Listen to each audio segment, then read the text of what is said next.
Bonjour, bienvenue à toutes et à tous pour cette visioconférence qui vous est proposée ce soir par l'Observatoire électoral 2022 de l'Amérique latine. Alors, je vois que les gens sont en train de s'inscrire, donc on va un petit peu attendre que ça se stabilise sur un premier plateau avant de réellement lancer la soirée. Mais enfin, en tout cas, voilà, je fais l'accueil. Voilà. Voilà, je vois que ça est en train de grimper. Alors, on va démarrer gentiment. Donc, je disais bienvenue à toutes et à tous, vous qui suivez les activités de l'Observatoire électoral 2022 de l'Amérique latine de l'IRIS, qui ces temps-ci a beaucoup travaillé, beaucoup suivi, beaucoup produit sur l'élection si importante qui vient de se tenir en Colombie et qui va faire l'objet de notre échange ce soir, pour ce qui est en fait finalement une deuxième session consacrée à la puisque le 23 mai dernier, en présence, en ayant invité Yann Basset, qu'on remercie encore déjà par avance d'être avec nous ce soir. On avait déjà fait une session. Alors, pour celles et ceux qui ne se souviendraient pas, Yann Basset, en fait, est français, est établi à Bogota. Il est universitaire, professeur de sciences politiques à l'Université du Rosario à Bogota, et il anime un centre d'études, UR Démocratie, qui précisément s'intéresse au suivi des élections dans une dimension sociologique et territoriale. Yann avait avec nous éclairé les enjeux du premier tour de l'élection présidentielle, c'était le 23 mai, je disais, premier tour qui s'était tenu le 29 mai, premier tour qui avait donné lieu à une victoire de Gustavo Petro, mais qui, de manière paradoxale, positionnait ce dernier comme finalement peut-être même le challenger du deuxième tour, après avoir été le favori du premier. Et finalement, le 19 juin, lors d'un deuxième tour qui s'annonçait ardu, Gustavo Petro, le leader du pacte historique, coalition d'une petite dizaine d'organisations politiques et d'organisations du mouvement social colombien, du centre-gauche et de la gauche essentiellement, pas que, on dira peut-être quelques mots, a remporté cette élection présidentielle colombienne, finalement en battant Rodolfo Hernandez, le candidat présenté tour à tour comme indépendant ou populiste, ou anti-système, ou anti-establishment, ancien maire de Bucaramanga, au centre nord-est de la Colombie, dans le département de Santander, qui finalement a perdu face à Gustavo Petro. Gustavo Petro, alors les mots sont parfois toujours un petit peu excessivement utilisés, mais là ils peuvent l'être, puisque à la fin, la victoire de Gustavo Petro s'est avérée être historique au sens propre du terme, puisque jamais un président de gauche n'a gouverné la Colombie et jamais un président colombien n'a été élu avec autant de suffrages que ceux reçus par le nouveau président élu, presidente electo, comme on dit en espagnol, puisqu'il a dépassé la barre des 11 millions de voix, laissant derrière lui Rodolfo Fernandez à 10,5 millions, c'est-à-dire plus pour lui et Rodolfo Hernandez que le président sortant Ivan Duque, qui détenait le précédent record avec 10,3 millions de voix. Alors, je ne vais pas aller plus loin dans l'analyse, mais pour planter ce décor, on va essayer de comprendre ce soir comment il faut analyser finalement ce qui pourrait presque être, présenté comme un retournement de situation. C'était le scénario le plus attendu finalement, que Gustavo Petro termine ainsi victorieusement cette élection. Qu'est-ce qui s'est passé ? Quelles sont les dynamiques sociopolitiques qu'il faut lire derrière cette victoire? Quels en sont aujourd'hui les enjeux, les perspectives? C'est un petit peu tout ça qu'on va essayer de voir avec notre invité, Yann Basset, que je remercie encore d'être avec nous, qui est à Bogota, où il est 11h05, 7h de moins. Donc on va démarrer, maintenant que je pense qu'on a pas mal de monde est connecté, Yann, on va pouvoir démarrer. Alors, j'ai envie de vous poser cette première question. Vous avez, vous, suivi de près, évidemment, tout ça, compris, encore une fois, je disais, dans les dynamiques territoriales du vote, entre le premier tour, le deuxième tour. Vous avez produit, une livraison que vous avez sur le chat qui est publié aussi sur le site de l'Observatoire de l'IRIS, qui est justement une analyse des votes du premier tour et qui montrait les avancées, les reculs, les difficultés pour chacun des candidats en lice et qui proposait pas mal de grilles d'analyse de l'élection. Alors, comment finalement, Yann, vous percevez ce résultat et qu'est-ce qu'il nous dit de ce qui s'est passé en Colombie entre le 29 mai et le 19 juin? Alors bonsoir Christophe, bonsoir à tous. Effectivement, comme vous l'avez décrit, c'est une campagne avec beaucoup de rebondissements, une campagne qui a été très longue et qui a été très éprouvante d'ailleurs. Aujourd'hui d'ailleurs, le sentiment qui domine à Bogota, c'est un sentiment de soulagement vraiment parce que ça a été très long et très dur, notamment cette campagne de deuxième tour qui a été une campagne très négative, très... où on a essayé, où les deux campagnes ont essayé de salir un peu l'image de leurs adversaires. Ça a été assez dur à coup de scandale avec une implication de la presse et donc une campagne qui a été très compliquée. En fait, Gustavo Petro a été le favori depuis le départ, en fait, notamment parce que le gouvernement sortant était très impopulaire après un mandat difficile qui a été marqué par la pandémie, la crise économique et sociale que ça suppose aussi, des mouvements sociaux, de grandes vagues de mouvements sociaux très durs qu'a connu la Colombie durant le mandat de Iván Duque, le président sortant, de fortes critiques sur une mise en place des accords de paix qui est entraînant un petit peu des pieds, on va dire. Et donc, Gustavo Petro, qui était le candidat malheureux face à Iván Duque en 2018, était devenu le favori un petit peu par mouvement assez logique d'alternance, disons. On attendait néanmoins un second tour entre Gustavo Petro et un candidat de droite pour qu'un successeur du gouvernement d'Iván Duque. En fait, pas du tout. Le candidat de la droite, Federico Gutiérrez, qui avait été élu lors d'une primaire au mois de mars consécutive ou simultanée avec les élections législatives du mois de mars, finalement a été éliminé au premier tour et il a été battu par un candidat effectivement alors populiste. Moi je préfère le décrire comme un candidat anti-politique, en fait, avec un discours anti-politique très prononcé. C'est un candidat qui venait du secteur privé, qui se présentait non pas comme un homme politique, mais comme un ingénieur. Hein, dans toute sa campagne, c'était Ingeniero Rodolfo Hernandez. Il a quand même été maire auparavant, mais avec un style un petit peu particulier, et avec un programme qui, au fond, n'était pas vraiment un programme, mais un discours de critique à la classe politique dans son ensemble. Et je dirais même une critique de la politique en général, avec l'idée qu'on devait gérer l'État comme si c'était une entreprise, et lui, comme chef d'entreprise, se présentait comme l'homme qui allait réaliser ce type de programme. Donc voilà, ça changeait complètement la campagne parce que du coup, Rodolfo Hernandez a pu... on pensait qu'il allait bénéficier d'un report assez automatique des voix du candidat de droite qui lui donnerait une majorité face à Gustavo Petro. Et en fait non. Il n'a pas réussi à le faire, alors parce qu'il a fait beaucoup d'erreurs dans sa campagne de second tour. Entre autres choses, il a refusé de faire campagne déjà, il n'a pas participé, il a refusé de participer à un débat pendant la campagne de second tour. Il a même refusé de faire des apparitions publiques. Il est resté enfermé dans son hacienda, dans le Santander, pendant que Gustavo Petro a fait une campagne très, très dure, très forte, pour d'abord essayer de rappeler un certain nombre de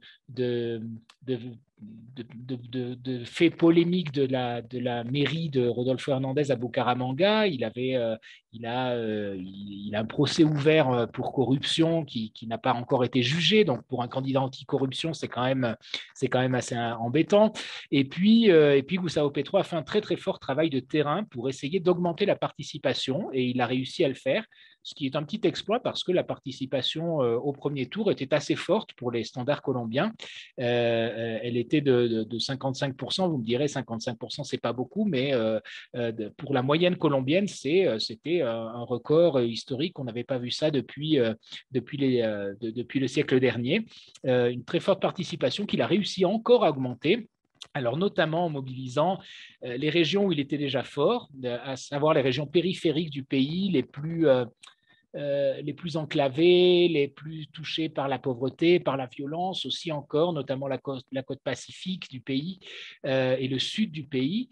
Et puis Bogota qui a aussi donné la victoire à Gustavo Petro, alors que les campagnes du centre du pays étaient plutôt tournées vers son adversaire, vers Rodolfo Hernández.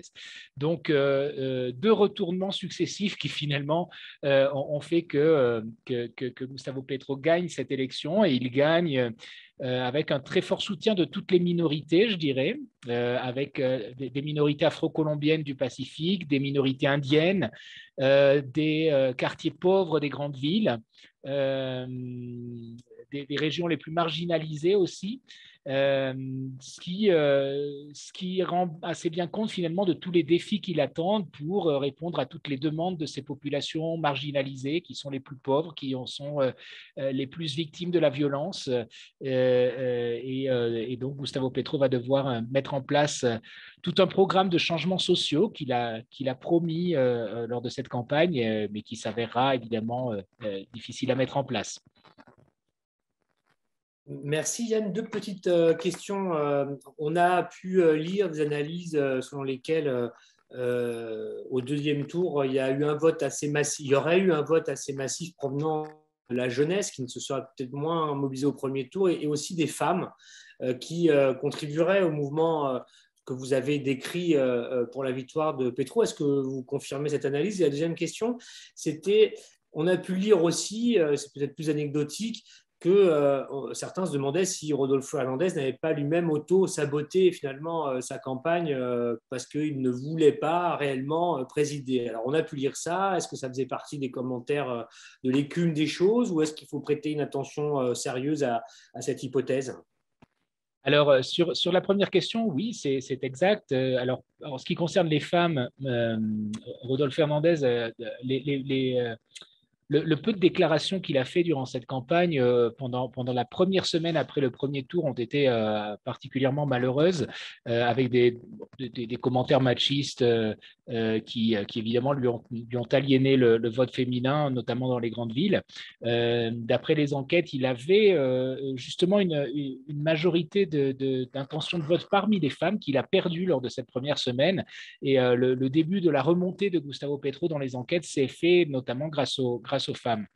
Et en ce qui concerne les jeunes, alors ça, c'est pas nouveau. Hein. Depuis le début de la campagne, les jeunes sont très mobilisés pour Gustavo Petro, notamment parce que c'était aussi les plus jeunes qui étaient les plus mobilisés dans les mouvements sociaux contre le gouvernement durant le mandat de Iván Duque, et donc il y a un vrai désir de changement de la jeunesse que Gustavo Petro a su interpréter plus que d'autres candidats.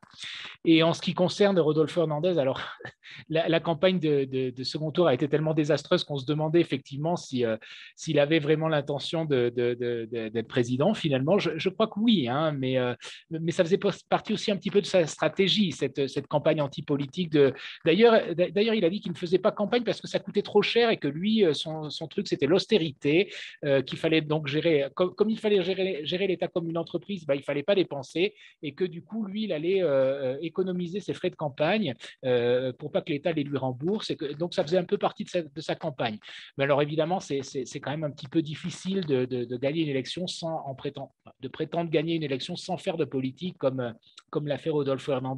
Ça donne lieu à ce type de malentendu et cette impression finalement qu'il n'a pas vraiment joué le jeu et qu'il n'avait pas vraiment envie, peut-être. En fait, je crois que oui, il avait envie, mais sur des bases qui effectivement sont pas très sérieuses pour gagner une élection.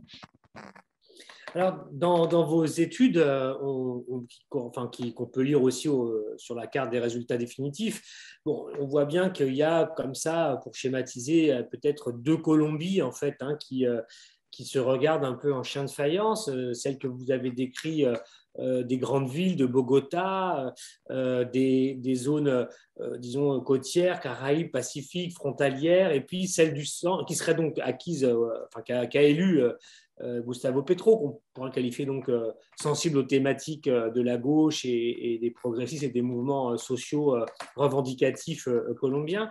Puis une autre Colombie plus au centre, plus rurale, celle des petites villes, des villages, de la ruralité colombienne, qui est plutôt traditionnellement la Colombie de ce qu'on appelle l'ouribisme, hein, qui a disparu des écrans, en tout cas avec son candidat au premier tour, pas en tant que courant politique, parce qu'il va continuer à exister et à peser, mais en tout cas, il ne s'est pas qualifié au deuxième tour de l'élection présidentielle, il s'est reporté sur Rodolfo Hernandez.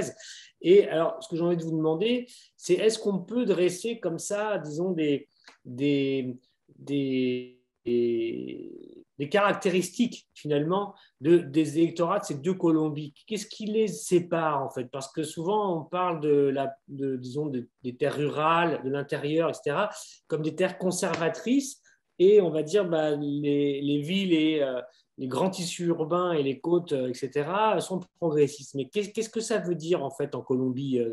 Qu'est-ce qu'il y a derrière ces mots? Alors effectivement, il y a plusieurs clivages qui se sont joués dans cette élection. Il y a d'abord un clivage entre le centre et la périphérie qu'on évoquait. Alors par périphérie, j'entends les deux côtes, Caraïbes, Pacifique et le sud du pays.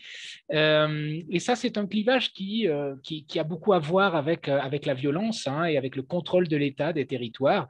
Le centre du pays a été pacifié, on va dire, par des moyens raisonnable et institutionnel sous le gouvernement d'Alvaro Uribe, donc le leader de la droite historique maintenant en Colombie, qui a fondé le mouvement qui est le mouvement de l'actuel président Ivan Duque. Et ce centre du pays, finalement, est fidèle à Alvaro Uribe, à son mouvement, un petit peu parce qu'il sent qu'il est sorti du conflit grâce à la politique de sécurité de ce gouvernement qui a, on va dire, mis à genoux la guérilla, ou en tout cas qui l'a repoussée aux confins du pays. Et au contraire, alors, du coup, dans la partie périphérique, alors c'est une partie qui a eu beaucoup plus de mal à sortir de la violence, qui n'en est pas tout à fait sortie d'ailleurs, hein. Dans la zone Pacifique, il y a encore de nombreux groupes armés actifs, les problèmes de narcotrafic, etc. C'est une zone qui reste encore une zone de violence aujourd'hui.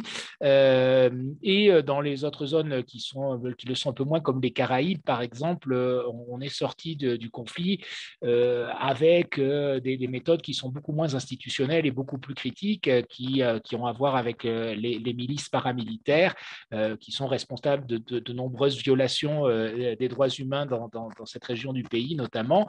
Donc voilà, là, ça, c'est un clivage que je qualifierais de clivage du post-conflit en Colombie, disons, entre ce centre du pays qui a réussi à sortir du conflit et qui s'est inséré un petit peu au marché national tiré par les grandes villes, et puis cette périphérie qui est encore plongée dans la violence, ou qui n'a pas réussi à s'insérer dans les dynamiques économiques modernes du pays, où il y a encore une économie dominée par le secteur d'extraction minière et des trafics en tout genre, qui n'ont pas permis un vrai développement local.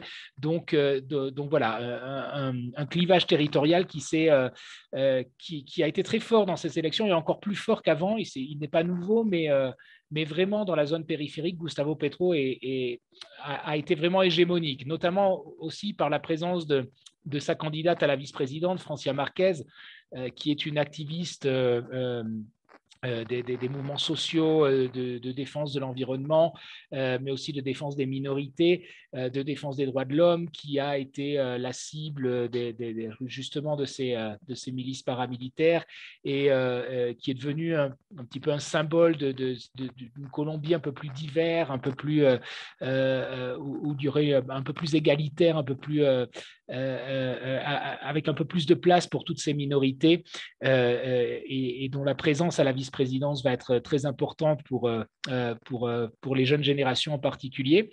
Alors, ça, c'est un premier clivage, ce clivage entre le centre et la périphérie. Il y a un clivage urbain-rural. Très clairement, Rodolphe Hernandez a dominé le monde rural, qui reste assez hostile à la gauche, qui est un monde assez conservateur, qui vit de l'agriculture et qui donc a des valeurs assez conservatrice et qui était très inquiet par cette montée de la gauche que parfois on assimilait un petit peu à la situation du Venezuela voisin qui fait un petit peu office de repoussoir dans le discours de la droite.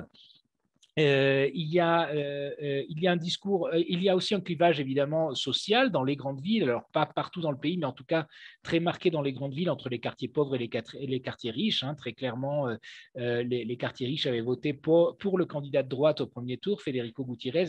Ils se sont reportés d'ailleurs imparfaitement sur Rodolfo Hernandez au second tour, et puis les quartiers pauvres ont voté massivement pour Gustavo Petro.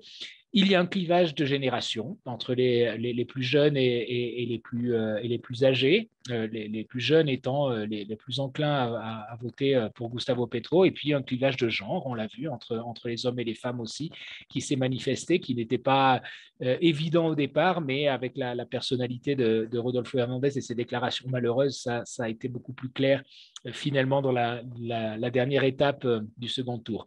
Donc voilà, il y a beaucoup de choses qui sont en jeu. Ce qui montre aussi que ce n'est pas, ça n'était pas seulement un combat entre la droite et la gauche, on va dire.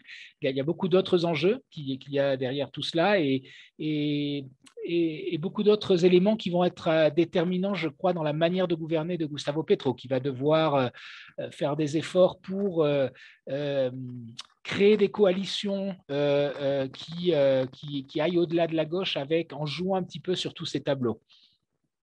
Alors, merci beaucoup, Yann. Très intéressant. Alors justement, maintenant, on va peut-être se projeter un peu sur ce qui s'ouvre à partir d'aujourd'hui. Alors, celles et ceux qui nous écoutent, je disais, Gustavo Petro est le président élu, c'est comme ça qu'on dit dans la tradition politique latino-américaine. Il sera le président en fonction à partir du 7 août seulement. Il y a une période de transition actuellement.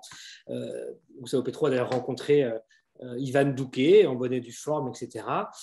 Et donc, il présidera le 7 août. Donc, on va essayer un peu de se projeter là. Tout à l'heure, Yann, vous avez déjà un petit peu évoqué un certain nombre de choses en parlant du programme ou des aspirations que porte le programme de Gustavo Petro et de Francia Marquez en matière de réforme sociale en particulier.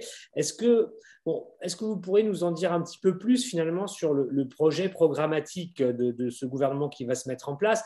On qualifie parfois Gustavo Petro de gauche, de centre-gauche, de progressiste, de réformiste.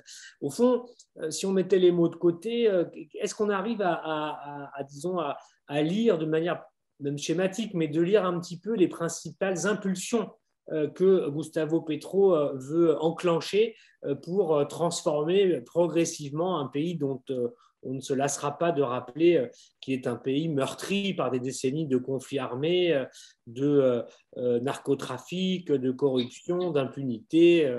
Donc il faut bien comprendre que nous parlons d'un pays qui n'est pas en vitesse de croisière, disons, le long d'un long fleuve tranquille, pour prendre une autre image. Donc il faut bien avoir ça en tête pour comprendre ce que peut faire ou pas faire ce nouveau gouvernement de Petro. Alors est-ce que vous arriveriez à partager avec nous, disons, cette description de ce que sera le projet de ce gouvernement? Alors, c'est quelque chose, c'est assez difficile de répondre. On m'a souvent posé la question dans cette campagne de deuxième tour et c'était toujours difficile parce que pour connaître les priorités de Rodolfo Hernandez, vu qu'il ne disait rien, que son programme était finalement assez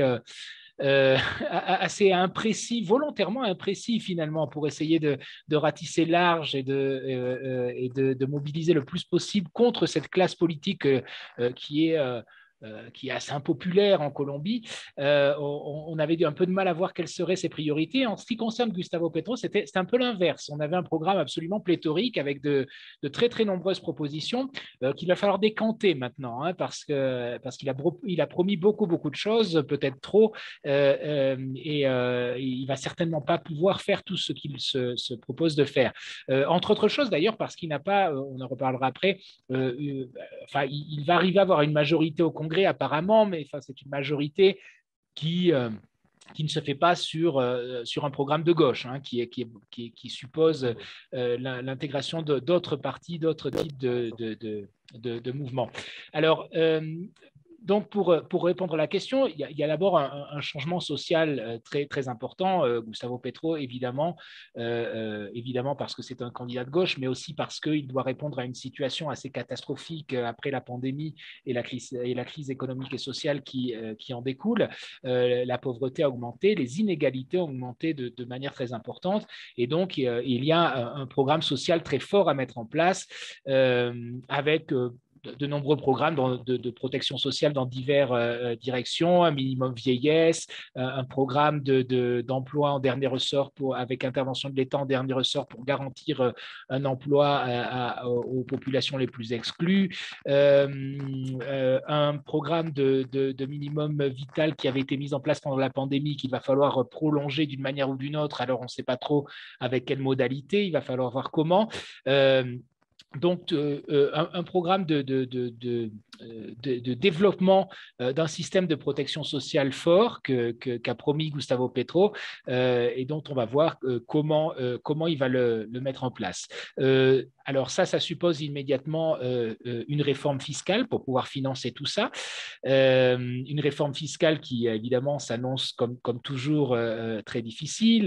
L'équipe économique de Gustavo Petro a parlé de taxer un petit peu plus les patrimoines, les dividendes, pour essayer aussi de résoudre ce thème des inégalités croissantes qui sont dues, qui étaient déjà très fortes avant la pandémie, mais qui se sont exacerbées durant la pandémie.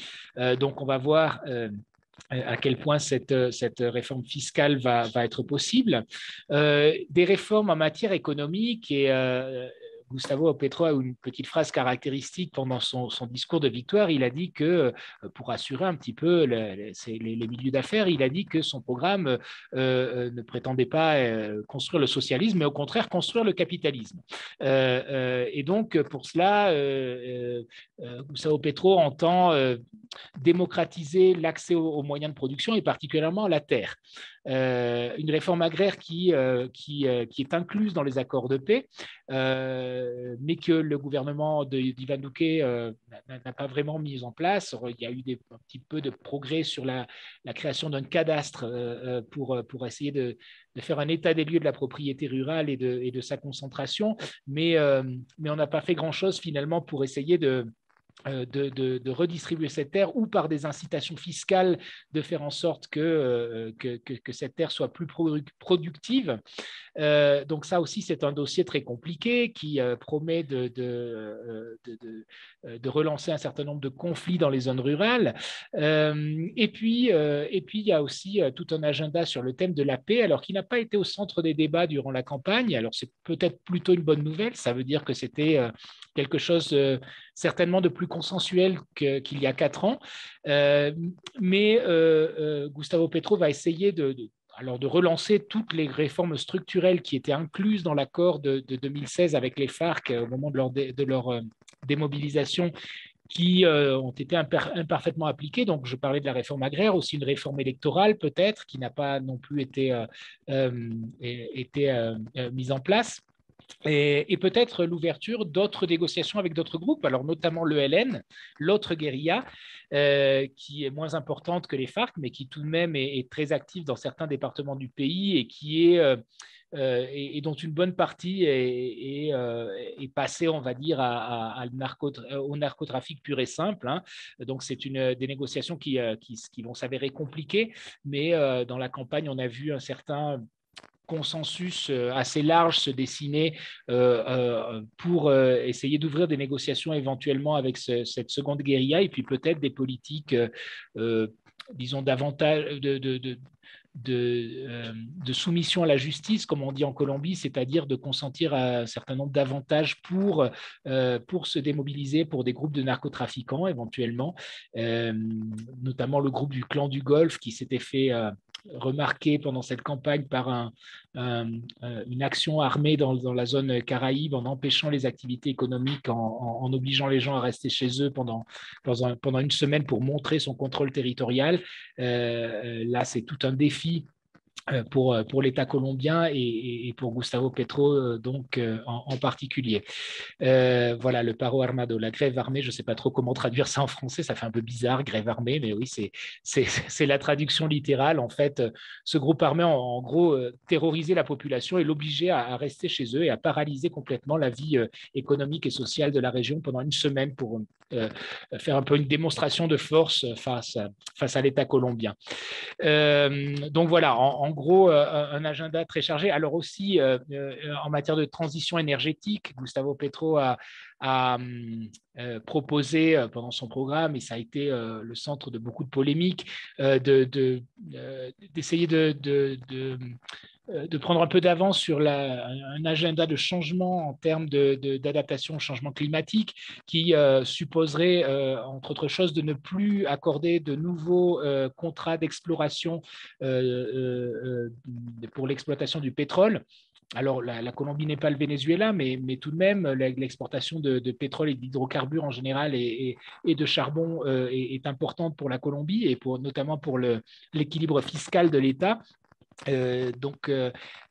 Gustavo Petro propose de commencer un petit peu une transition vers d'autres types de ressources et d'autres sources d'énergie. C'est quelque chose qui prendra du temps et qui va être très compliqué pour un pays producteur d'hydrocarbures comme la Colombie.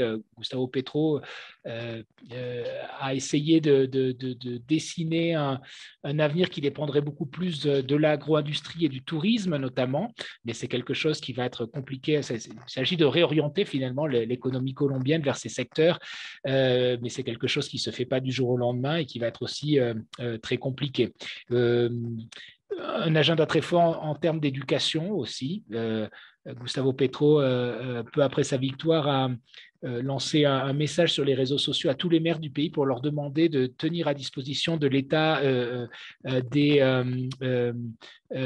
des installations pour pouvoir construire de nouvelles écoles et de nouvelles universités dans toutes les municipalités du pays. Alors, c'est un programme très ambitieux. Là aussi, ça va coûter beaucoup. Il faut voir ce que le gouvernement va faire, mais comme vous pouvez le voir, un programme très, très ambitieux dans de nombreux domaines qui crée beaucoup d'expectatives, mais qui va devoir négocier avec les forces politiques et les secteurs sociaux qui dominent l'économie du pays. Merci Yann pour ce tour d'horizon programmatique qui nous permet effectivement de voir un peu plus clairement vers quoi veut se diriger Gustavo Petro. Alors justement, on va y venir. Si vous en êtes d'accord, maintenant on va examiner les conditions politiques pour mener à bien ces réformes qu'il propose, qui, comme vous l'avez dit, ont à voir que nous on appellerait ici la construction d'un État social, à voir avec le changement de l'appareil productif colombien, en tout cas à moyen terme, qu'on a à voir avec la transition écologique, qu'à à voir avec l'assainissement des pratiques et de la vie politique. Ça fait quand même pas mal de choses qui certainement vont assez rapidement dans un pays qui reste quand même polarisé, comme on l'a vu, on l'a dit, peut-être susciter des réactions pas forcément de bienvenue de la part de gens qui sont toujours là, de pouvoir organiser dans la société, etc. Alors, on comprend que Gustavo Petro et sa coalition ont besoin de construire une base politique plus forte pour ce qu'ils vont devoir faire une fois au sein de l'appareil d'État colombien. Vous avez dit qu'il cherche à élargir sa coalition. C'est ce que je crois renferme le terme d'accord national que propose Gustavo Petro, puisqu'il promeut un accord national qu'il propose à d'autres forces politiques que la sienne pour justement, sur un certain nombre de réformes, obtenir un consensus plus large, un soutien, mais vous allez nous l'expliquer, tout ça évidemment était un cas d'école de la politique réelle. Après la phase de conquête du pouvoir par une force politique, on se retrouve dans l'appareil d'État à devoir essayer des alliances, parfois avec des gens plus modérés que soi, parfois avec des gens qui font partie de l'ancien système qu'on est conduire ou qu'on a appelé à changer, à modifier. C'est un peu peut-être ce qui va se passer. Comment vous analysez tout ça? Et alors finalement, c'est quoi les perspectives de cet accord national? Et est-ce qu'il a déjà aujourd'hui, alors qu'il n'est toujours pas en fonction, Gustavo Petro, est-ce qu'il permet finalement à ce dernier de pouvoir compter déjà sur une majorité ou en tout cas sur un socle au Congrès plus important que ce que lui-même a réussi à mobiliser aux élections législatives du 13 mars dernier? Alors, je vais répondre, mais je me rends compte que je n'ai pas répondu à la précédente question sur les aspects internationaux. On est à l'IRIS tout de même, mais on pourra y revenir parce que, oui, parce que là on aussi. va faire, c'est ce que je pensais faire. Parce que sinon, ça va, même pour vous, ça Ouais. va être un peu. On va faire un bloc là-dessus après. D'accord, très bien. Donc, je réponds sur les accords et sur la volonté de Gustavo Petro effectivement d'élargir un petit peu sa base politique, on va dire. Je crois que depuis le début de la campagne, Gustavo Petro est très conscient qu'il a besoin d'élargir cette base politique dans plusieurs directions. La gauche, historiquement, en Colombie, est une force politique qui a été un peu marginalisée. Il sait qu'il a échoué en 2018, dans l'élection de 2018, parce que la droite avait réussi à l'époque à faire une campagne qui jouait un petit peu sur la peur de ce qu'elle appelait le castrochavisme, non, le repoussoir que représente le modèle du Venezuela voisin. Donc Gustavo Petro est très conscient qu'il a besoin de rassurer et d'intégrer à sa majorité des forces politiques très larges et très diverses. Alors, il l'a fait en plusieurs étapes pendant toute la campagne. Et je crois que toute sa campagne, vraiment, ça a été une constante, essayer d'élargir un petit peu sa base politique. Alors, d'abord, en construisant une coalition, on l'a dit, le fameux pacte historique, qui n'était pas facile au départ, parce que la gauche en Colombie, comme partout, mais peut-être plus en Colombie qu'ailleurs, a tendance à se diviser. Comme on dit ici, toute force de gauche est divisible par deux en Colombie, et les résultantes à leur tour sont divisibles par deux. Donc, en général, la gauche a toujours été très, très fragmentée, non seulement très minoritaire, mais en plus très divisée. Et Gustavo Petro a réussi le tour de force avec sa coalition de pacte historique d'unir toutes les forces de gauche et progressistes, on va dire. Donc, de faire une large coalition qui a réussi à obtenir un nombre appréciable de membres du Congrès aux élections de cette année, du mois de mars. En gros, il peut compter avec sa coalition sur 25% des membres du Congrès, on va dire. Ce qui est un résultat historique. La gauche, en général, était absolument marginale au Congrès. Alors 25%, c'est très bien, mais ce n'est pas suffisant pour avoir une majorité pour voter toutes les grandes réformes que l'on mentionnait maintenant et qui vont devoir faire l'objet d'âpres négociations, on va dire. Et donc, Gustavo Petro a essayé aussi depuis le début de la campagne, de faire des gestes en direction de forces politiques un peu plus au centre politique et aussi un peu plus traditionnelles, notamment le vieux Parti libéral colombien, qui était un des deux grands partis historiques du pays et qui reste un parti important aujourd'hui. Il a réussi à faire en sorte que beaucoup d'hommes politiques, beaucoup de figures du Parti libéral l'appuient, parfois dès le premier tour, parfois au deuxième, mais il n'a pas réussi à obtenir l'appui du président du Parti libéral, César Gaviria, ancien président, et qui va être un opérateur politique clé pour obtenir cette gouvernabilité, on va dire, non, cette majorité au Congrès dont a besoin Gustavo Petro. Il s'est rapproché beaucoup aussi de la coalition de centre-gauche Centro Esperanza, le centre espoir, si on peut dire en français, qui soutenait un autre candidat alternatif, un peu plus centriste, Sergio Fajardo, qui a été éliminé dès le premier tour et qui a fait un résultat assez mauvais.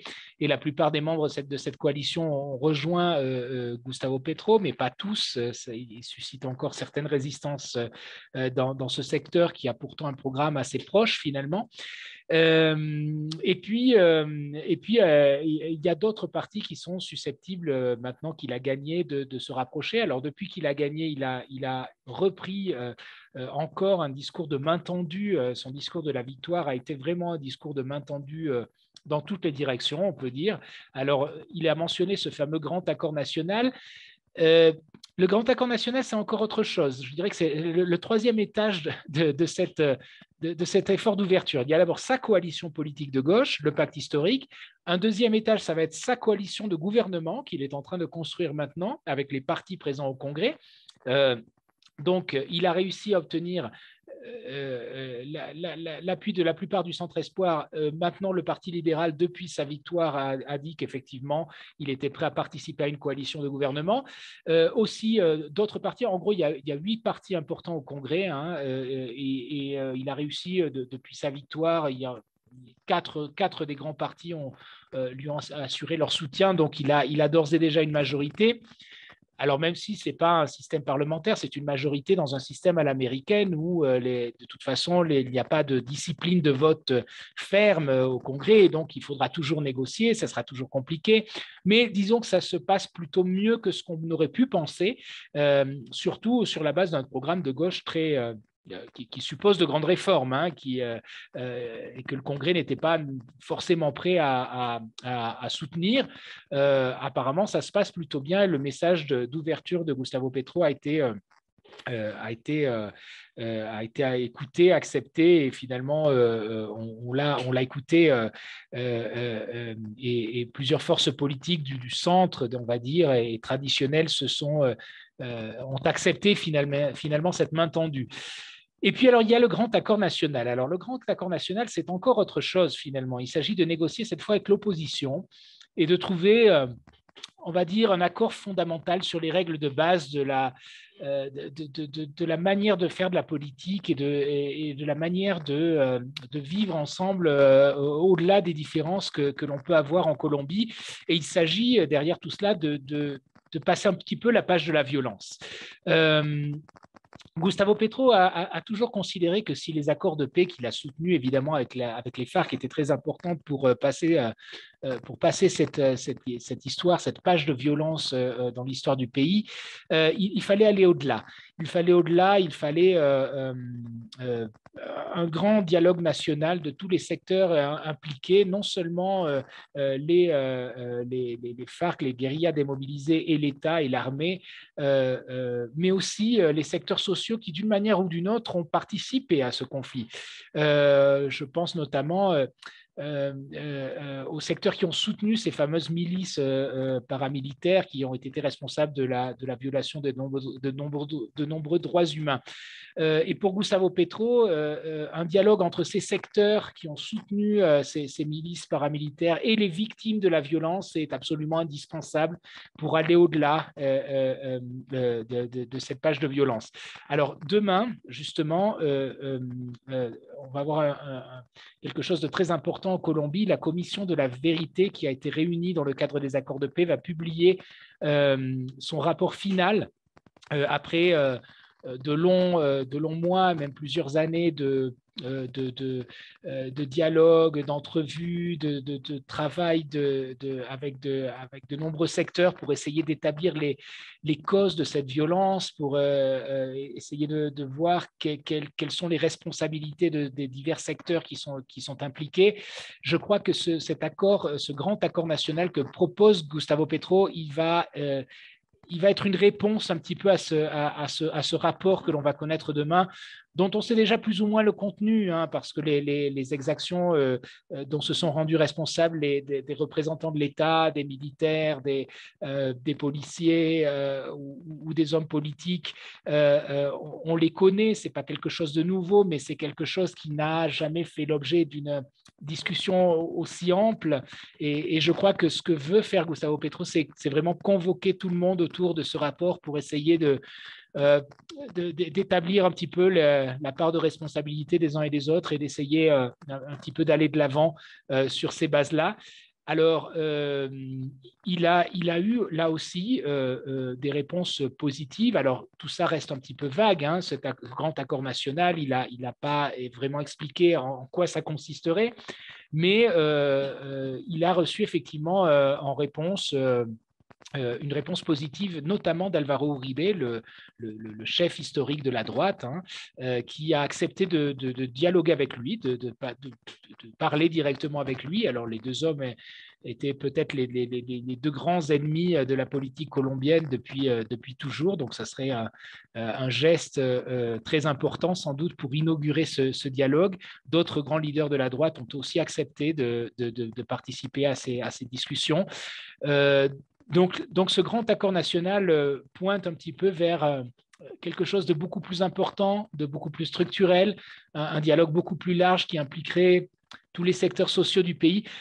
Également le directeur de FEDEGAN, qui est l'organisation patronale des groupes d'éleveurs et donc des grands propriétaires terriens ruraux qui ont été accusés très souvent de financer ces groupes paramilitaires, ont aussi accepté de discuter sur ces bases-là avec Gustavo Petro. Donc tout ça est très prometteur, mais en même temps très compliqué, mais c'est quelque chose de très important pour l'avenir du pays. Merci Yann pour toutes ces explications. Une petite question, est-ce qu'il y a un lien direct entre le rapport dont vous avez évoqué la publication demain et puis le processus de la justice transitionnelle qui concerne jusqu'à présent, qui a auditionné les responsables, les dirigeants des FARC, je crois aussi hier ou avant-hier. Est-ce qu'il y a un lien direct entre les deux? Est-ce que c'est deux processus partiellement joints? Expliquez-nous un peu ça. Oui, ce sont deux processus qui font partie des accords de paix. La commission de la vérité, simplement, il ne s'agit pas de condamner, individuellement ou collectivement des acteurs qui ont participé au conflit, mais d'essayer d'élucider un petit peu les responsabilités des uns et des autres dans ce conflit. Donc, c'est deux processus parallèles. Il y en a un beaucoup plus clairement judiciaire et puis un autre qui est un petit peu plus historique, on va dire, et politique, cette commission de la vérité, mais qui a auditionné de nombreux acteurs, notamment les démobilisés des FARC, avec des audiences publiques qui ont été aussi très importantes qui ont été un petit peu des événements politiques où on a vu les ex-FARC, les ex-guerrieros demander pardon pour un certain nombre d'exactions qu'ils ont commis pendant le conflit.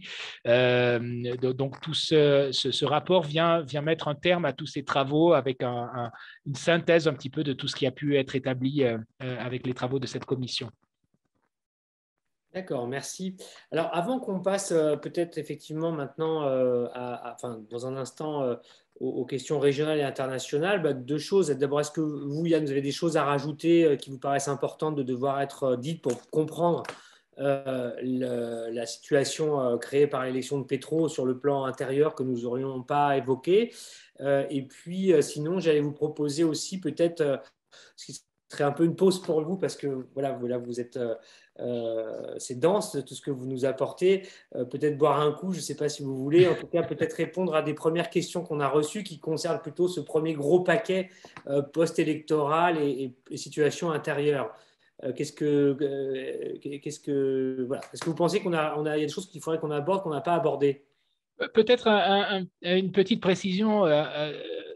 C'est un petit peu surprenant, peut-être vu de l'extérieur, de voir que Gustavo Petro, qui suscitait tant de résistance quand il était candidat, finalement a réussi à ouvrir divers fronts de dialogue avec un peu tous les secteurs politiques et sociaux et économiques du pays. Mais je crois que c'est aussi une tradition colombienne, hein. En Colombie, alors notamment les partis politiques en général volent au secours de la victoire, et dès qu'il y a un nouveau président, eh bien, presque tous les partis politiques commencent à négocier avec lui finalement, et très peu de partis restent dans une opposition explicite au gouvernement successif. Donc finalement, c'est un petit peu la politique normale qui reprend le dessus après cette peur du fait que l'arrivée d'un gouvernement de gauche suscite un changement radical du fonctionnement des institutions. En fait, on voit que les institutions colombiennes s'adaptent assez bien finalement, et qu'on continue à fonctionner sur des bases assez habituel, avec un programme de réforme beaucoup plus important, évidemment, mais avec des institutions qui fonctionnent comme elles l'ont toujours fait. Alors, est-ce à dire, je ne sais pas si vous avez une opinion forgée sur le sujet, mais est-ce à dire que finalement, il n'y a pas tant à s'inquiéter des réactions possibles de pouvoir de fait en Colombie, que ce soit, je ne sais pas, provenant du secteur militaire, du secteur du narco, du secteur des élites économiques et financières. Est-ce qu'il n'y a pas déjà pesant sur ce prochain gouvernement bien des menaces de sabotage ou d'actions qui viseraient tout simplement à empêcher Gustavo Petro d'impulser les réformes qu'il souhaite mettre en œuvre. Est-ce que vous pensez que c'est prématuré de poser un regard sur ce sujet? Alors, c'est un petit peu prématuré, mais il y a quand même des choses qu'on peut voir. Il y avait trois grandes craintes, on va dire. La première, c'est qu'il n'ait pas de majorité et qu'il passe son temps à se disputer avec le Congrès. Donc ça, on le voit, apparemment, ça se passe bien. Apparemment, il aura une majorité. Alors, encore une fois, une majorité qui n'est pas un chèque en blanc, hein. Il aura sûrement à négocier beaucoup de choses. Ça ne va pas être facile, mais apparemment, ça fonctionne beaucoup mieux que ce que l'on pourrait craindre sur ce front-là. Il y avait en deuxième lieu les résistances du monde des affaires, hein, évidemment, un programme de gauche qui était assez mal vu par les élites économiques du pays, qui craignait un petit peu pour la stabilité macroéconomique du pays. Gustavo Petro, encore une fois, a multiplié les gestes pendant toute sa campagne avec les secteurs des entreprises, avec les milieux d'affaires, avec les milieux financiers, et il a monté une équipe de transition qui apparemment fait signe vers une modération sur le plan économique, sur le plan de la préservation des grands équilibres macroéconomiques. On parle beaucoup de la possible nomination comme ministre du budget de José Antonio Ocampo, qui est un grand économiste, qui a été directeur de la CEPAL, qui est quelqu'un de très reconnu dans les milieux d'affaires, qui n'est pas de gauche, hein, forcément, et qui serait encore un autre signe d'ouverture. Donc là aussi, ça a l'air de se passer plutôt bien sur ce plan-là. Et puis finalement, il y a les militaires. Alors là, c'est peut-être un peu plus compliqué parce que Gustavo Petro est quand même un ancien guerriero, même si ça fait très longtemps et que pour le reste du pays, on s'en souvient plus trop. Mais pour les militaires, c'est quand même une espèce de blessure d'amour-propre, le fait qu'un ancien guerriero soit élu président. On a vu pendant la campagne le chef de l'armée intervenir de manière tout à fait inhabituelle en Colombie, hein, d'ailleurs, pendant la campagne pour critiquer Gustavo Petro. Donc là, il y a aussi beaucoup de tensions. On va voir qui il va nommer comme ministre de la Défense. Ça va être aussi quelque chose de très important pour voir à quel point il va pouvoir, disons, pacifier un petit peu les relations avec les militaires.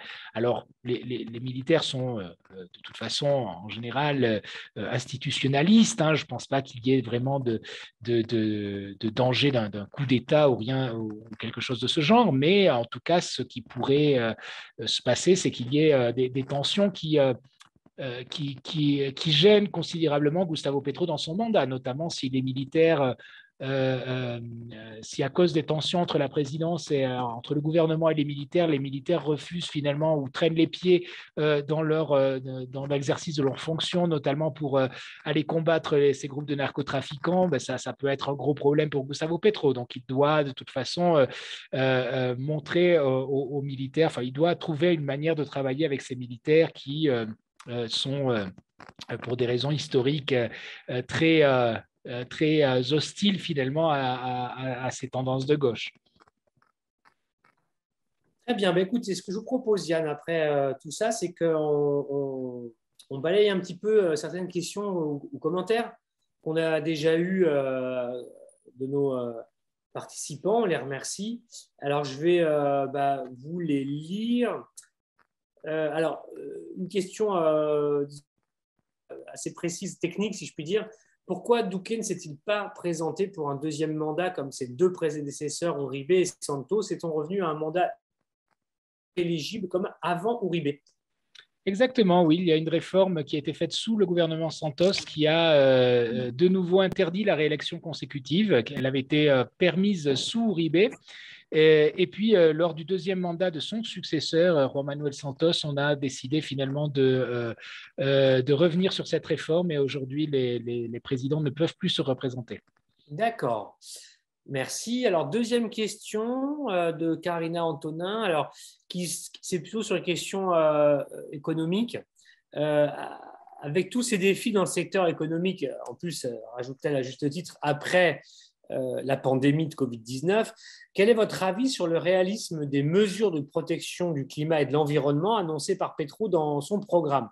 J'aurais envie d'ajouter, si je puis remettre une petite couche, c'est aussi après, évidemment, le conflit russo-ukrainien qui peut se rajouter à cela et qui ne laisse pas entrevoir de grandes avancées en matière de lutte contre l'énergie combustible et les fossiles. Donc, à votre avis,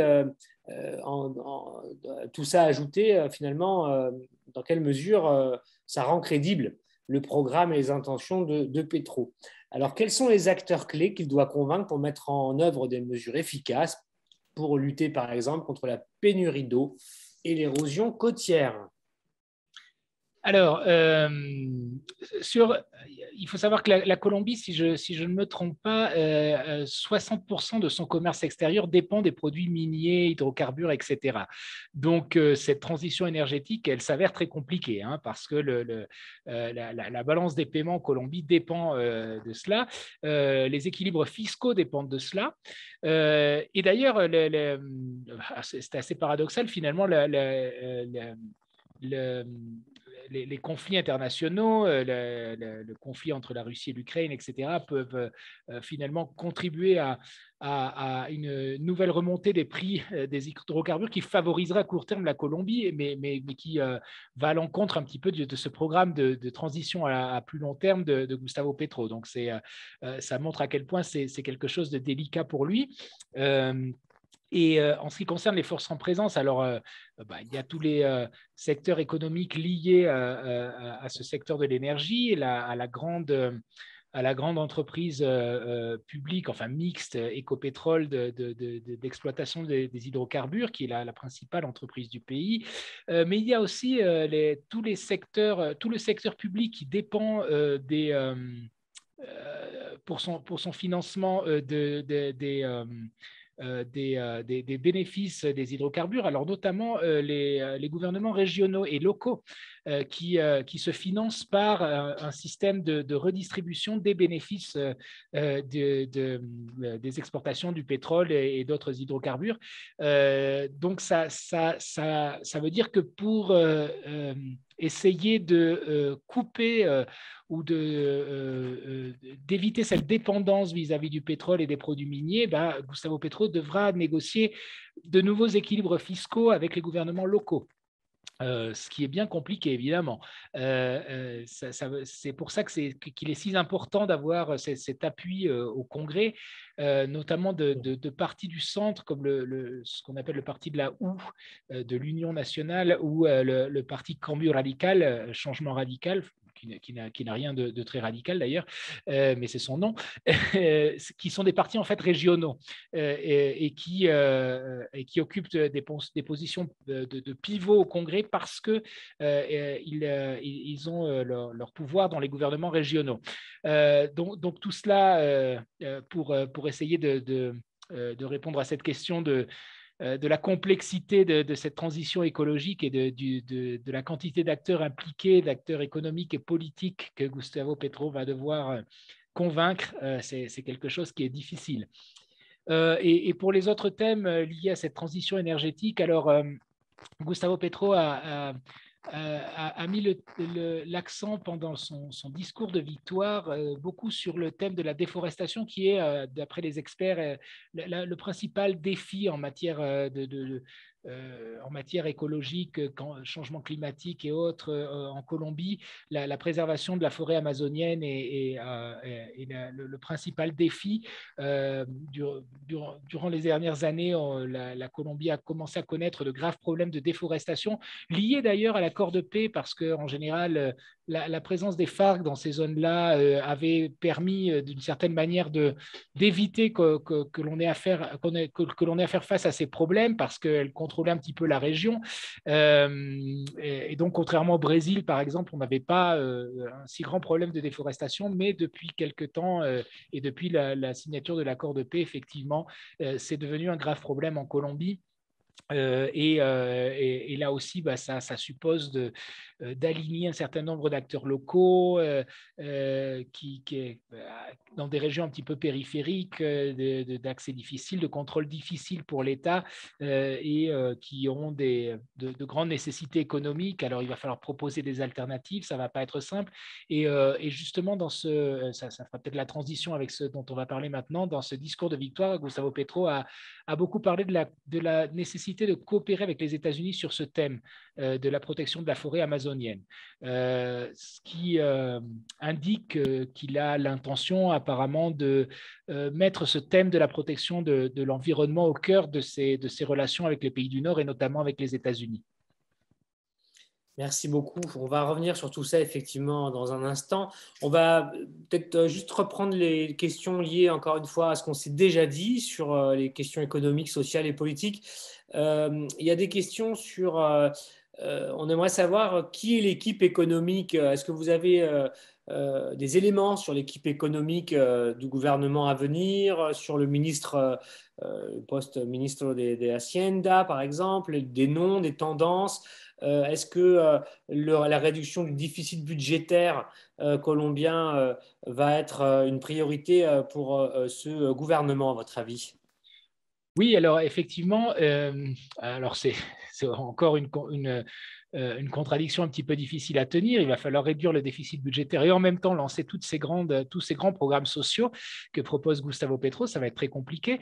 Mais Gustavo Petro a fait un gros effort pour réunir une équipe d'économistes reconnus qui l'accompagnent depuis le début de sa campagne et puis avec un certain nombre de grandes personnalités qui l'ont rejoint à divers moments de la campagne et qui justement essaient de donner un petit peu une impression de tranquillité. Je crois qu'au niveau de la politique économique, Gustavo Petro va essayer de maintenir les grands équilibres d'une manière très orthodoxe. Alors, le nom que je mentionnais, José Antonio Campo, comme possible ministre d'Hacienda, va un petit peu dans ce sens.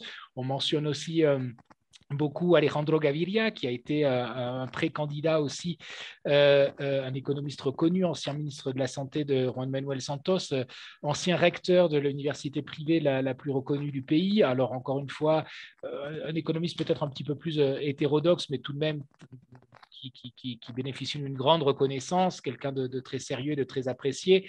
Donc, Gustavo Petro, certainement, il va nommer son ministre du budget dans les prochains jours et très certainement, ça va être un économiste reconnu qui va justement avoir pour fonction de rassurer un petit peu les marchés et d'envoyer un message de respect des grands équilibres économiques et de maintien des équilibres fiscaux. Alors, ça veut dire, comme on le disait, une réforme fiscale que le gouvernement va lancer. Ça va être une de ses priorités, très certainement, pour pouvoir à la fois essayer de réduire le déficit et financer ces grands programmes sociaux qu'il propose. Ça sera certainement une des toutes premières mesures. Il a parlé de nouvelles taxes sur les patrimoines, notamment pour essayer de mettre en place ces programmes. Donc, on va voir ce qu'il en est très prochainement. Question sur un autre sujet qui nous vient aussi d'une des personnes qui nous écoutent aujourd'hui. Comment réagissent les médias? On sait que les médias en Colombie, il n'y a pas qu'en Colombie, mais on sait que les médias s'impliquent de manière assez active se sont impliqués dans la campagne présidentielle de manière assez active, hein, pas toujours au profit d'ailleurs du nouveau président. Alors justement, la question, c'est de savoir comment il réagit depuis son élection, en particulier le grand hebdomadaire de référence, Semana par exemple. Alors effectivement, le fait qu'il soit impliqué dans la campagne, c'est un euphémisme. La campagne du second tour a été vraiment une campagne de petits scandales d'une campagne sur l'autre dans laquelle les médias ont joué un rôle assez déplorable, il faut bien le dire. Il y a deux grands hebdomadaires et deux grands quotidiens en Colombie. Alors, il y en avait un de chaque pour les deux campagnes, donc ça tombait bien, ça faisait un équilibre.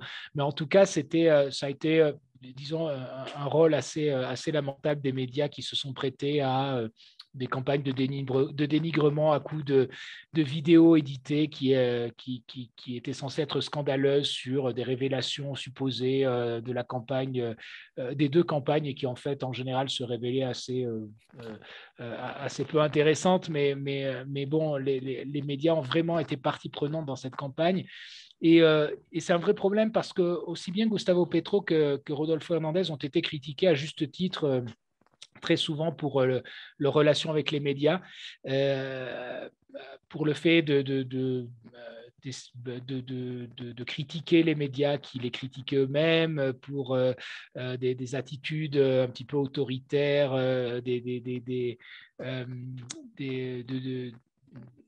de critiques à des journalistes, etc. Il y a de vraies inquiétudes, disons, sur le thème de la liberté de la presse. D'ailleurs, que ce soit avec Gustavo Petro ou avec son adversaire malheureux, Rodolfo Hernandez. Évidemment, cette campagne sale, finalement, de second tour est un antécédent assez compliqué dans les relations de Petro avec la presse. Mais je dirais que depuis sa victoire au second tour, eh bien, la presse est un petit peu dans ce climat conciliant, finalement consécutif à son discours de victoire, qu'il a voulu lui-même conciliant, et puis au fait que l'opposition a finalement accepté aussi, il faut le dire, très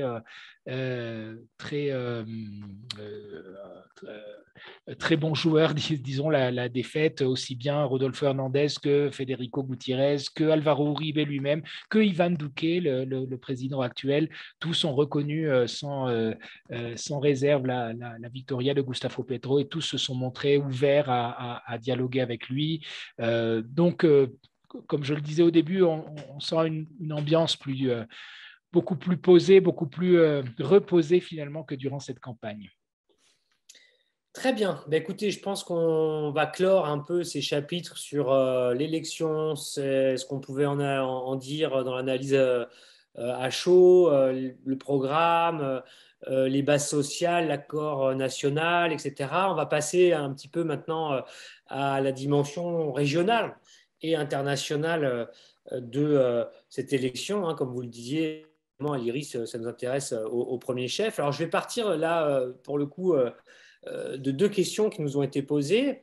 Alors, une de Carlos Ominami, d'ailleurs, qui est aussi un autre partenaire de l'Observatoire électoral 2022 avec sa fondation Chili 21, qui est au Chili. On salue Carlos, et qui demande, en matière de politique internationale, faut-il finalement analyser cette victoire comme celle qui va permettre de renforcer le courant progressiste ou des gauches en Amérique latine, si on ne parle que de 2022, avec la prise de fonction du gouvernement de M. Boric au Chili, et peut-être avec celle de l'ancien président Lula, s'il arrive à vaincre Jair Bolsonaro aux élections brésiliennes d'octobre prochain.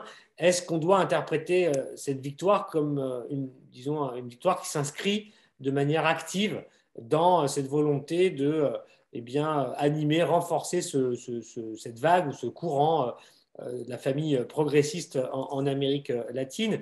Et la question est en fait double, puisque dans le même élan, Carlos se demande, mais du coup, comment interpréter la désignation du nouveau ministre des Affaires étrangères de de la Colombie, de M. Gustavo Petro, qui s'appelle, pour ceux qui ne le connaissent pas, Álvaro Leiva, je ne sais pas si on dit comme ça, et que M. Minami Carlos considère être partie prenante plutôt de la tradition conservatrice en Colombie. Comment vous analysez ça? Alors, juste avant de vous laisser la parole, il y a aussi Myriam Salcedo Castro qui nous demande d'une manière un peu plus générale la perception internationale de l'élection de Gustavo Petro. Alors, je pense qu'on peut démarrer par voilà, qu'est-ce que ça crée en Amérique latine comme climat, comment c'est perçu par les voisins. Voilà, est-ce que vous pouvez nous donner votre avis un peu sur tout ça? Oui, alors je pense qu'on est effectivement dans une situation peut-être peut-être proche de ce qu'était la situation régionale il y a près de 20 ans, au début du siècle, quand presque tous les gouvernements latino-américains étaient occupés par des courants progressistes qui avaient permis de La Colombie. lancer. Sauf la Colombie, effectivement. Oui, c'était un petit peu l'exception à l'époque. Alors maintenant, ce sera l'Équateur, le Paraguay, l'Uruguay. Hein, c'est à peu près tout ce qui reste, si le Brésil, effectivement, passe à gauche. Euh, Ça avait permis de relancer la coopération régionale, des projets d'intégration à l'époque importants qui avaient permis une grande coopération entre les gouvernements. Cela dit, le contexte est un petit peu différent aussi, je pense, hein, parce qu'on était dans une phase de croissance économique et un petit peu d'euphorie internationale avec une intégration commerciale qui était permise par ce contexte à l'époque. Aujourd'hui, je crois que c'est un petit peu plus compliqué, que je pense que les bases commerciales de l'intégration sont plus aussi populaires qu'à l'époque. Ça promet aussi peut-être quelques petites tensions sur ces thèmes-là. Je crois aussi qu'il y a une grande diversité dans cette gauche latino-américaine, peut-être plus qu'à l'époque, peut-être plus qu'au début du siècle, entre ce qui est le Venezuela, Cuba, Nicaragua, donc les gouvernements de gauche autoritaires, on va dire, et le reste. On a vu Boric au Chili se démarquer très clairement de ces tendances-là. Gustavo Petro aussi, durant sa campagne, a marqué des distances, même s'il souhaite reprendre les relations diplomatiques avec le Venezuela. Ça ne veut pas dire qu'il y a vraiment de grandes coïncidences au niveau idéologique avec ces gouvernements-là. Euh, euh, donc il y aura quand même pas mal de diversité sur ce plan-là, je crois. Et puis, mais enfin, il y aura sans doute certainement un contexte qui permettra de relancer un petit peu les relations au niveau régional et qui permettra à la Colombie de jouer un rôle qu'elle n'avait jamais vraiment joué parce que la Colombie, effectivement, était toujours dominée par des gouvernements de droite qui faisaient de la relation avec les États-Unis l'alpha et l'oméga de toute la politique extérieure colombienne. Alors, c'est quelque chose que Gustavo Petro disons que je ne pense pas qu'il remette en cause la relation avec les États-Unis, mais je pense qu'il va vouloir très certainement ouvrir un petit peu plus la relation. Encore une fois, c'est quelque chose qu'il a mentionné lors de son discours de victoire. Et il a mentionné le thème, encore une fois, les thèmes environnementaux pour ce dialogue avec les autres pays latino-américains. Il a notamment mentionner encore une fois la forêt amazonienne et la nécessité d'accords internationaux pour protéger l'Amazonie, ce qui évidemment ne se fera pas avec Bolsonaro, mais qui pourrait se faire avec Lula éventuellement, avec un retour d'un gouvernement progressiste au Brésil et puis avec d'autres parties prenantes dans la région. Donc il y a effectivement de nouvelles opportunités pour les relations, pour l'intégration régionale latino-américaine, mais sans doute sur des bases assez différentes que de celles qui existaient il y a 20 ans. Et sur le choix de Alvaro Leiva, Ah oui, vous avez alors des Alvaro éléments? Leiva, effectivement, Alvaro Leiva est un homme politique qui vient du Parti conservateur colombien, mais c'est un homme politique assez progressiste pour un conservateur. Et il est surtout connu pour avoir été un grand défenseur de tous les accords de paix qui ont pu être négociés en Colombie depuis bien longtemps. Et il a été négociateur, il a appuyé tous les accords de paix, tous les pourparlers de paix qui ont pu exister depuis 20 ou 30 ans. Donc, c'est un conservateur conservateur, mais on va dire un conservateur progressiste, et donc justement un homme d'ouverture dans ce gouvernement de Gustavo Petro, qui, je pense, au niveau de la politique internationale, ne doit pas être compris comme quelqu'un qui va avoir une politique particulièrement conservatrice. Je crois qu'il sera absolument ouvert à des relations, à des nouvelles relations avec les voisins progressistes latino-américains. Merci. Alors peut-être revenir sur un sujet un peu urgent enfin, pour la Colombie, c'est le Venezuela. On sait que les deux présidents, Petro et Maduro, se sont parlé. Qu'est-ce que vous pouvez nous en dire? On a pu entendre, enfin lire en tout cas, que ce qui avait été au menu, c'était la normalisation des relations entre la Colombie et le Venezuela, qui sont si intriquées hein, pour bien des aspects, la réouverture de la frontière. Qu'est-ce que vous pourriez nous dire un peu là-dessus, qui est quand même un peu le dossier numéro un de la politique de voisinage colombienne? Évidemment, de voisinage en lien avec Washington aussi. Comment le gouvernement de Petro va se positionner entre l'enclume américaine et puis son désir de, voilà, de ne pas de ne pas être non plus forcément l'opérateur d'une politique hostile qu'il ne souhaite pas forcément faire lui-même. Oui, je crois que Gustavo Petro va essayer de maintenir un équilibre, évidemment une politique beaucoup plus euh, favorable à de bonnes relations avec le gouvernement vénézuélien que son prédécesseur, Ivan Duque, hein, qui a été en pointe du groupe de pays qui ont même essayé, je dirais, de faire tomber le gouvernement de Maduro. Hein, à un moment donné. Finalement, ça a été un échec. Gustavo Petro va essayer de maintenir, je crois, de relations, disons, de bonnes relations avec le Venezuela sans pour autant apparaître comme un allié du gouvernement de Maduro. Je crois qu'il n'en a pas l'intention, et je crois que de toute façon, sur le plan interne, il est important pour Gustavo Petro de maintenir un petit peu ses distances avec ce gouvernement, mais il doit effectivement coopérer avec le gouvernement de Maduro pour la gestion de la frontière, et ça, c'est quelque chose qui a été vraiment très consensuel dans la campagne. Hein. Même le candidat de droite reconnaissait à mi-mot qu'il fallait effectivement coopérer avec le Venezuela pour la gestion de cette frontière. Alors, ce sont des milliers de kilomètres de frontières qui, de toute façon, ne pouvaient... La frontière était fermée, c'est vite dit. Hein. La frontière ne peut pas être fermée physiquement, c'est absolument impossible. Hein. Ce sont des kilomètres de frontières qui séparent le Venezuela et la Colombie, qui sont très difficiles à contrôler. Et c'est la porte ouverte justement à de nombreux trafics en tout genre, y compris de personnes, hein, avec la migration de Vénézuéliens. Et donc, cette frontière euh, est un endroit où prospèrent de nombreux groupes illégaux qui prospèrent sur la contrebande, sur le narcotrafic et sur le trafic de personnes. Donc, il est très important aussi bien pour la Colombie que pour le Venezuela d'arriver à des accords pour essayer d'endiguer ces phénomènes. Et c'est évidemment très important. Il est important aussi pour la Colombie d'essayer d'avoir une gestion un peu plus rationnelle et efficace de la migration vénézuélienne. Hein. Très souvent, les migrants vénézuéliens qui arrivent en Colombie sont illégaux tout simplement parce que les autorités vénézuéliennes n'ont pas voulu leur donner de papier pour véritablement régulariser leur situation. Il est très important qu'il y ait un dialogue consulaire entre la Colombie et le Venezuela, et pour faciliter la vie de ces populations qui parfois ont des comportements migratoires pendulaires. Hein. Ils reviennent au Venezuela, en Colombie. Donc, c'est compliqué si les autorités des deux pays ne se parlent pas.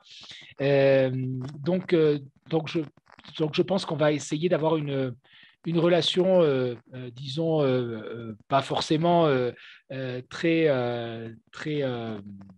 amicale, mais en tout cas une relation fonctionnelle pour essayer de résoudre tous ces problèmes. Merci. Alors, je change de sujet, toujours à partir d'une question qui nous est cette fois posée par Marco B, voilà, mais qui est une très bonne question. Bah, tout simplement, alors, cette nouvelle Colombie pétriste, quid de sa relation avec l'Europe, l'Union européenne? Est-ce que c'est dans le radar de Petro? On connaît ses liens personnels, sa vie, sa relation personnelle avec la France en particulier, mais aussi l'Espagne, enfin, et l'Europe d'une manière générale. Bon, au-delà de cela, est-ce que l'Europe sera une priorité de la Colombie ou pas tant que ça? Et ce que vous ne savez peut-être pas, c'est qu'il a une double nationalité italienne. Ah bah voilà, bon, je ne Gustavo savais Petro pas. est aussi italien. Donc oui, il y a une relation avec l'Europe. Je pense qu'il va essayer d'associer l'Europe encore une fois au thème de paix. L'Europe avait été très présente pendant les accords de paix pour accompagner la mise en place de l'accord. Elle l'est toujours, évidemment. Et je crois que Gustavo Petro va essayer de nouveau d'impliquer beaucoup la coopération européenne dans ces thèmes de paix. Je crois qu'il va essayer d'impliquer évidemment beaucoup l'Europe sur les thèmes environnementaux, hein, parce que l'Europe est un petit peu un modèle en la matière, beaucoup plus que les États-Unis d'ailleurs. Donc de même qu'il va essayer de mettre ce thème de l'environnement au cœur de la relation avec les États-Unis, je pense qu'à plus forte raison, il va essayer de le faire avec l'Union européenne. Et il y a sans doute beaucoup de choses à faire, beaucoup de coopération à avoir sur ces thèmes avec l'Europe. D'accord. Et on sait en matière, par exemple, plus classiquement, enfin classique d'accords commerciaux, de partenariats stratégiques, est-ce qu'il a dit des choses là-dessus? Est-ce que les termes de la relation commerciale qu'il a avec l'Europe à travers ces traités lui conviennent? Est-ce qu'il s'est exprimé là-dessus ou pas trop? Alors, pas trop à ma connaissance. La Colombie, le principal partenaire commercial, ça reste les États-Unis, hein. C'est difficile pour l'Europe de trouver une place en termes commerciaux. Il y a évidemment des relations, hein, importantes, mais on reste dominé par les États-Unis. Et puis la Chine aussi, hein, Oui, j'allais y venir. qui sert un peu de balancier, peut-être plus que l'Union européenne comme telle. Euh, je ne sais pas si Gustavo Petro a des plans particuliers sur ce thème-là. Alors bah justement, alors vous avez commencé à en parler. La Chine, pour un peu continuer ce tour d'horizon, alors quels sont les rapports qui étaient quasiment inexistants, hein, pour ceux qui nous écoutent, entre la Chine et la Colombie il y a 20 ans? Aujourd'hui, c'est plus le cas. Voilà. Que dit Petro sur la Chine? Évidemment, toujours en Colombie avec l'arrière-plan de Washington. Alors, il ne dit pas grand-chose, mais c'est quelque chose dont on ne parle pas trop en Colombie. Alors, il faut dire que la Chine n'est-elle pas un partenaire aussi important que dans d'autres pays, notamment du Cône Sud, où la Chine a fait de grands investissements, notamment dans les terres, non, avec la culture Mhm. du soja, etc. C'est pas encore trop le cas en Colombie. Enfin, si, ça commence, mais peut-être moins qu'ailleurs. Et donc, on parle pas trop de ce thème-là, mais il y a quand même l'idée que ça peut diversifier un petit peu les relations extérieures. Les investissements chinois sont très impliqués dans de grands projets d'infrastructure aussi. Je pense notamment au métro de Bogota, qui est en train d'être construit. Donc, je pense que la politique de la Colombie, ça va être d'essayer de diversifier un petit peu ses relations sur ce plan-là avec un peu tout le monde.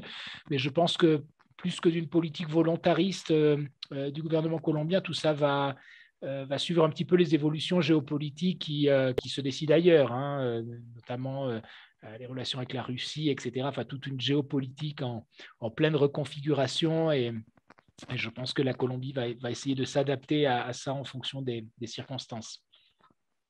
Merci Yann. Alors, une dernière question que je vois sur notre tableur, alors qui n'a rien à voir avec tout ça, on revient pas en arrière, mais on revient à des thématiques plus intérieures, si je puis dire. Clémentine Bonneau nous demande, donc sans transition, bah, finalement, voilà, que porte le programme de réforme de Petro par rapport à la question des femmes et aux droits LGBTIQ+. Est-ce qu'on sait jusqu'à quel point Francia Marquez va pouvoir rester et être elle-même à son poste de vice-présidente, alors qu'elle incarne une certaine radicalité et qu'elle veut porter la voix des opprimés. Donc je lis Clémentine, alors que Petro lui veut construire un capitalisme moderne. Voilà, est-ce que tout ça va tenir? L'attelage va-t-il tenir? Et est-ce qu'on en sait un peu plus sur les engagements, en tout cas, de ce gouvernement en matière de minorités sexuelles et de femmes et de genre? Alors, ce gouvernement arrive après une décision historique de la Cour constitutionnelle qui a légalisé l'avortement en Colombie, ce qui est un grand tournant. Hein. C'est quelque chose qui… Alors, il était déjà légal dans des cas très particuliers de viol ou de risque de santé pour la femme enceinte, etc. Mais c'était quand même très, très restreint et encore plus dans la pratique avec certaines institutions du système de santé qui traînait un petit peu les pieds, mais avec cette décision de la Cour, donc c'est absolument légal aujourd'hui en Colombie. Donc c'est un grand tournant. Gustavo Petro je crois qu'il y a un grand défi de mettre en place une politique de santé qui permette que ce droit soit véritablement accessible dans la pratique. Et je crois que ça sera un des principaux défis pour le gouvernement de Gustavo Petro. Sur le reste, la Colombie a disons en général des positions, a déjà eu par le passé des positions assez progressistes sur la reconnaissance des droits des LGBT, etc., etc. Il y a des gouvernements locaux qui ont été très actifs sur ces questions-là aussi. En ce qui concerne Francia Marquez, en Colombie, le vice-président, donc la vice-présidente en l'occurrence, n'a pas de fonction déterminée. Hein, c'est un peu comme aux États-Unis. On attend sa fonction finalement, c'est d'assumer la présidence en cas de vacances de la présidence. Mais il est de tradition de donner des fonctions c'est à la discrétion du président à son vice-président ou sa vice-présidente. Et en l'occurrence, on parle beaucoup, alors je ne sais pas si ça va se concrétiser, mais on parle de la possibilité d'offrir à Francia Marquez un ministère de l'égalité et des minorités qui serait chargé effectivement de mettre en place des politiques publiques en faveur des minorités, des femmes et des minorités sexuelles, effectivement, en Colombie. Donc ça, c'est une possibilité. Dans le gouvernement actuel, la vice-présidente est ministre des Affaires étrangères, par exemple. Donc, ce ne serait pas une nouveauté et ça serait une possibilité, effectivement. Et comme Francia Marquez a eu vraiment un rôle important dans cette campagne, je pense que ça serait tout à fait bienvenu de lui donner ce rôle dans le gouvernement. Merci Yann. Bah, écoutez, est-ce que vous avez, vous, encore une fois, sur ce bloc régionalo-international, des éléments que vous jugez nécessaires d'ajouter ou d'enrichir par rapport à ce qu'on s'est dit? Non, peut-être sur la relation avec les États-Unis, tout va dépendre aussi de la continuité des démocrates au gouvernement aux États-Unis, des élections législatives aussi aux États-Unis. Certainement, Gustavo Petro aura sans doute beaucoup plus de facilité à négocier avec un gouvernement démocrate qu'avec un possible retour des républicains aux affaires. Ça serait sans doute beaucoup plus compliqué. C'est un enjeu important pour Gustavo Petro. En plus, avec des antécédents, c'est que le gouvernement d'Ivan Duque, surtout son parti, en fait, c'est très maladroitement impliqué dans la campagne, dans la dernière campagne présidentielle en prenant parti assez bruyamment en faveur de Trump. Les fonctionnaires de la Maison-Blanche aujourd'hui en gardent un certain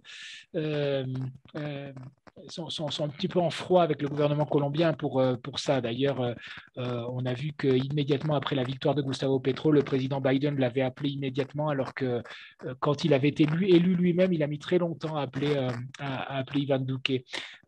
Donc pour le moment, les relations s'annoncent bonnes, mais tout dépend aussi de la tendance politique aux États-Unis, parce qu'en fait, il y a une politisation, une tendance à la politisation de cette relation qui est un petit peu inquiétante. Tout à fait. Ben écoutez, alors attendez, je vois qu'il y a une dernière peut-être. On va voir. Tac, tac, tac. Ah, oui, alors peut-être parce qu'on arrive au terme de notre session. Par rapport à l'OTAN, Yann, est-ce que Petro s'est-il exprimé sur cette question importante? Effectivement, on sait que la Colombie est le seul pays d'Amérique latine à avoir le statut de partenaire global de l'OTAN, c'est-à-dire pas membre de l'OTAN, mais juste dans le cercle qui est après. Est-ce que là-dessus, le nouveau président s'est exprimé? Pas à ma connaissance. Je pense pas que c'est quelque chose qu'il remette en cause. En fait, les thèmes internationaux, comme toujours dans les campagnes électorales, sont pas forcément au centre. Alors, je ne sais pas quels sont les plans sur ce thème-là. C'est peut-être pas une priorité, mais je pense que c'est une politique qui aura sa continuité. Effectivement, il me semble que pendant la campagne, ce n'est pas un sujet sur lequel s'est exprimé Gustavo Petro, candidat. Donc, c'est vrai qu'il faudra le suivre néanmoins, parce qu'évidemment, il a une importance tout à fait centrale, encore plus dans la configuration géopolitique internationale dans laquelle nous sommes tous projetés dans les mois qui viendront. Donc, il faudra suivre ça. Yann Basset, je vous remercie vraiment beaucoup d'avoir accepté de participer à 2 sessions de l'Observatoire sur la Colombie, avant le premier tour, après le deuxième. Merci pour la qualité et la richesse de vos analyses et de vos exposés qui, je pense, à la fois avaient une valeur en tant qu'analyse, mais aussi qui était très, très nourrissante en termes d'informations, d'éléments documentés pour tous les gens qui nous ont écoutés sur vraiment, je crois, à peu près tous les sujets qui pouvaient nous intéresser ce soir et sur lesquels on pouvait avoir des choses intéressantes à partager, parce que tout ça, évidemment, il faudra le suivre au fil de l'eau une fois que Petro présidera réellement le pays à partir du mois d'août et que son gouvernement se mettra en place. Donc vraiment, merci beaucoup. Je remercie aussi tous les participantes et les participants à cette activité de l'Observatoire électoral 2022 de l'Amérique latine. Alors, on va continuer encore un petit peu les prochains jours et en juillet à publier des choses relatives évidemment à l'élection colombienne, des choses plus générales aussi. Je sors un peu du sujet de ce soir. On aura encore 1 ou 2 publications à vous proposer au mois de juillet, peut-être d'autres choses. Enfin, pour l'instant, on en est là. Il y aura une pause au mois d'août, évidemment, puis on reviendra à la rentrée pour se focaliser sur 2 choses. La première, c'est évidemment en septembre, le processus de la constitution chilienne. On travaillera beaucoup là-dessus. Et puis, un peu après, en décalé, puisqu'on aura le référendum le 4 septembre, bien sûr, sur la constitution, le projet de constitution en Colombie. On en reparlera avec Carlos Ominami largement en temps utile. Et puis, on s'intéressera bien sûr aussi à la grande élection brésilienne qui va venir finaliser cette année électorale assez riche, intense latino-américaine. Donc, on aura encore l'occasion d'organiser beaucoup de sessions comme celle-ci. Encore une fois, je vous remercie de votre fidélité et puis aussi de la qualité de vos contributions par vos questions, vos commentaires. Je rappelle, avant qu'on se quitte, que vous trouvez dans le chat la note d'analyse proposée par Yann Basset à l'issue du premier tour, qui vous donnera beaucoup d'éléments qui ont été confirmés d'ailleurs au second sur les implantations en fait, des votes dans le territoire colombien. Voilà, écoutez, il ne me reste plus qu'à vous remercier. Encore une fois, merci Yann. Et puis, on se retrouvera bientôt ici ou ailleurs dans le suivi de la vie politique colombienne et latino-américaine. Bonne soirée à toutes et à tous. Au revoir. Au revoir, bonne soirée.